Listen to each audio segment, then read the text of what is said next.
Welcome to our segment where we talk about the Bible and science. And please remember that science points us to God because God is the creator of all the universe and we see His fingerprints throughout His creation.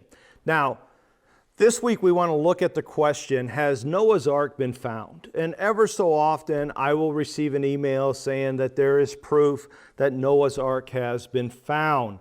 And so I get these emails from time to time, and so we want to just look at that question today. And so over the last century, there has been about a dozen individuals who have claimed to have discovered the ark or seen evidence of the ark. There's never been any concrete evidence that proves anything. However, there's about 6 locations where people have claimed to find evidence of the ark. And as you look at the map here that I have up on the screen, you will see that we've got 3 of these are right on what we call Mount Ararat. We've got one that is on or close, and then we've got 2 that are further away. This is about 200 miles away from Mount Ararat, and this one is actually about 400 miles away. And so 4 of them are close, 2 of them are further away. And Mount Ararat in this picture, this is what we would say the big Mount Ararat. This would be little Mount Ararat. So one is called Greater, one is called Little. They are volcanic mountains. They're cones, both of these mountains. And the Greater Ararat is the highest peak in Turkey, and it has an elevation of about 16,854 feet, they say. And then Little Ararat's around 12,782.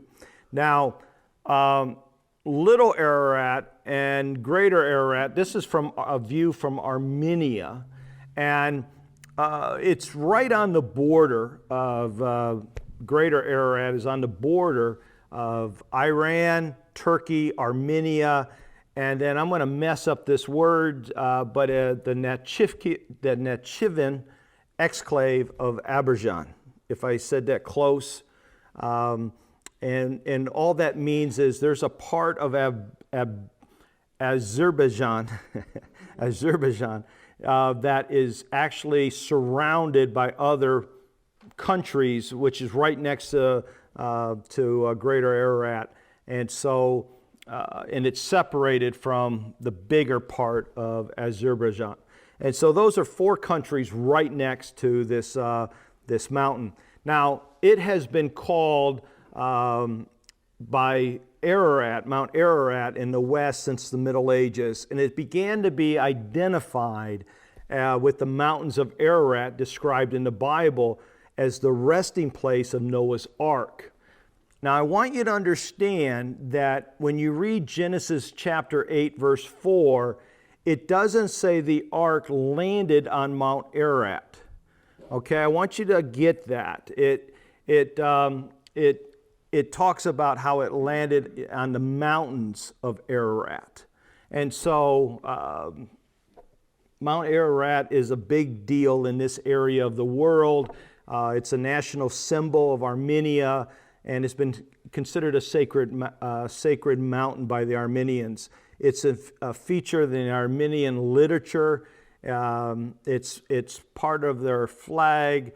It's depicted on their coat of arms along with Noah's Ark on the coat of arms. And so it's a big deal over there. Now, along with most Christians, I would be ecstatic to find the ark. However, I believe that it wouldn't change many skeptics' minds.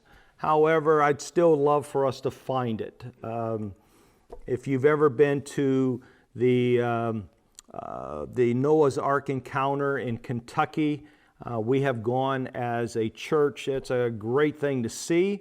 And yet, I'm going to show you what is called what I would say when I look at all the different pictures of where they think the ark might be found at those 6 locations I told you earlier. I'm going to show you what I think is what is known as the best spot. All right, and so this is This is considered the best spot, and this is called the Duerpinar site. And you see this right here. This is considered the walls of the ark, and it became very famous, popularized in the 1980s by a guy named Ron Wyatt, and it is approximately 15 miles from the summit of Mount Ararat, and this is the email that I get when I get emails. This is the one that most will say this is where they found the ark. The problem is there's some real issues with this. Okay, the Turkish army has found 3 other sites that look just like this. Okay, this one is approximately the size of the ark. However, it's too wide. Okay, it's the right length this way, but it's too wide here. And they would say that the mud and the dirt as time has broken the walls, and that's why they've become so wide. But like I said, the Turkish Air Force has found 3 other sites that look just like this, that are just smaller. And so scientists have just come to say that these are natural formations caused by mud flowing around eroded outcrops of lava flows, okay? Because these are volcanic mountains. They sprouted because of volcanic activity.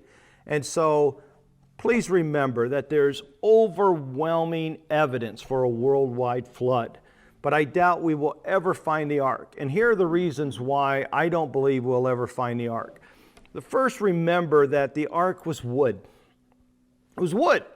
And I just don't think it would survive 4,350 years later. Now some say, well, what if it was in a glacier? I don't know if you've ever seen a glacier up close, but glaciers move. And what gets inside them gets moved and damaged and broken apart. And so even if it wasn't a glacier, as glaciers move, it would have completely destroyed it by now.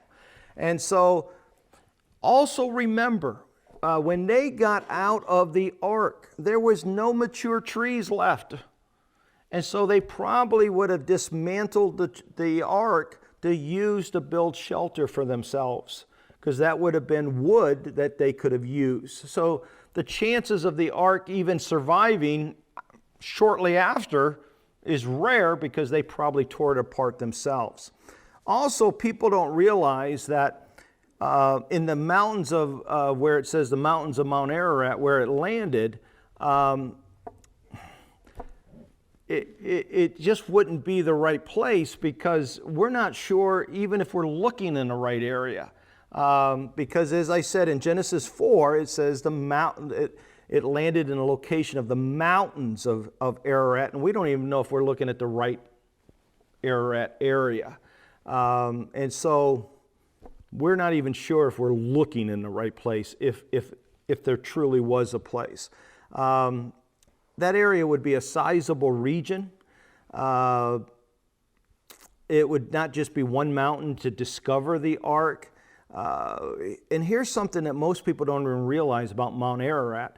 The Mount Ararat that we know of today, the one I've shown you the pictures of, is actually a post-flood volcano that probably has erupted, that we know has erupted through the years, because we have history of that. There's no evidence when we do archaeological digs around the base of it to show that it was even underwater during the flood. And so personally, I don't even think it's the right area to be looking, but that's here nor there. But it's a post-volcanic mountain. And so since the Bible does not mention the ark's survival or discovery, in my view, because of the glaciers, earthquakes, and other onslaughts of nature, the ark could not have survived without God's supernatural protection. And nowhere in the scripture does it say that God protected the ark. And so in my mind, I get these emails. I appreciate people wanting to find the ark. I doubt we will ever find it because, like I said, I don't think we're looking in the right place. I don't think it would have survived. And I also think that Noah's family probably destroyed the ark themselves, building shelter from themselves because they needed wood when they would have landed. I hope that makes sense to you. And so it's okay to keep sending me emails. I just tell you that I typically don't think very much of that being true. So I hope you've enjoyed this week's segment of Bible and Science. Please remember that we Christians are never afraid of science. We embrace real science because God is our creator and there are no surprises in him. Bible and Science. Your Bible